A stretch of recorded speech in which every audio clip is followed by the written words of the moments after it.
ఏంటి బాబాయ్ వాడిని చంపేస్తాను నరికేస్తానన్నావు ఈ తాడుతోనే? తాడే కదా అంత తేలిగ్గా తీసేకమ్మా.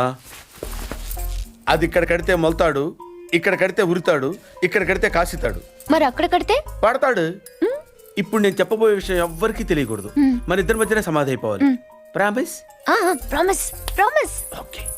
వాడు ఇప్పుడు లోపలికి వస్తాడా? కామన్ గా కిటికీ వైపు చూసుకుంటూ 4 అడుగులు ముందుకేస్తాడా?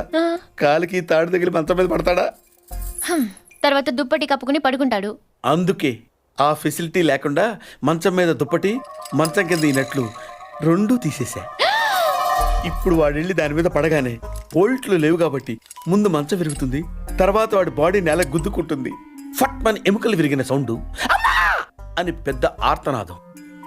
ట్రాక్టర్ వెళ్తుంది, డాక్టర్ వస్తాడు, నడుం విరిగిందని చెప్తాడు.